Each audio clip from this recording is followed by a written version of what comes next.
ሰሜንና ሰማይን ለይተው የማያውቁ ናቸው እነዚህ። የኛ ሃይማኖት የመጣው ከሰሜን አይደለም ከሰማይ ነው። እውነት ከሆነች ደግሞም እውነት ናት።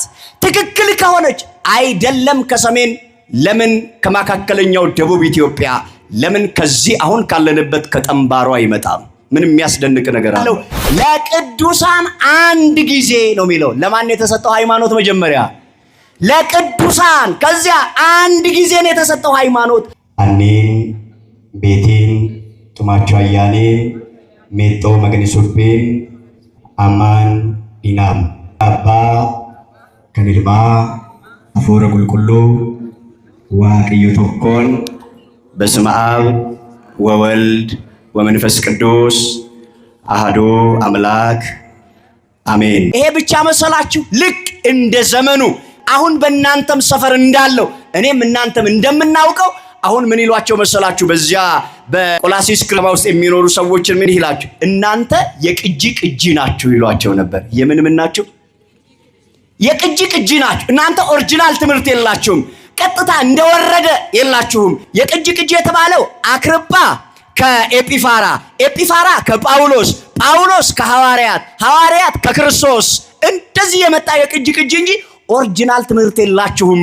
ስለዚህ እናንተ የነ አክርጳን ትምህርት የነ ጳውሎስን ትምህርት የቅጂ ቅጂ ስለሆናችሁ ትክክል አይደላችሁም ይሏቸዋል።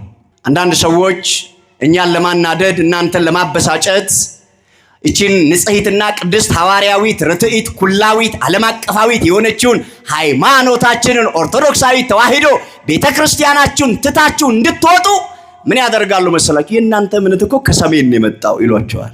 ሰሜንና ሰማይን ለይተው የማያውቁ ናቸው እነዚህ። የኛ ሃይማኖት የመጣው ከሰሜን አይደለም ከሰማይ ነው። እውነት ከሆነች ደግሞም እውነት ናት። ትክክል ከሆነች አይደለም ከሰሜን ለምን ከመካከለኛው ደቡብ ኢትዮጵያ ለምን ከዚህ አሁን ካለንበት ከጠምባሮ አይመጣም? ምን የሚያስደንቅ ነገር አለው? እውነት ከሆነች ወደ እግዚአብሔር መንግስት የምታስገባን ከሆነ ከእግዚአብሔር ጋር የምታገናኘን ከሆነ አይደለም ከሰሜን ለምን ከደቡብ ለምን ከምዕራብ ለምን ከደቡብ ምዕራብ ኢትዮጵያ አይመጣም? ዋናው የመጣበት ሳይሆን ዓላማው ምንድነው ነው። ምንድነው ዓላማው? የሃይማኖት አስፈላጊነቱ ምንድነው የሚለውን በደንብ እንድናውቅ ያስፈልጋል። ሐዋርያው ይሁዳ አንዲት መልእክትን ያለው ራእይ ዮሐንስ ከመጀመሩ በፊት ያለው የያዕቆብ ወንድም ይሁዳ አንድ መልእክትን ያለው በመልእክቱ ቁጥር 3 ላይ እንዲህ ይላል። ምዕራፍ የለውም፣ ቁጥር 3 ላይ ሄዳችሁ አንብቡ። እንዲህ ይላል ወንድም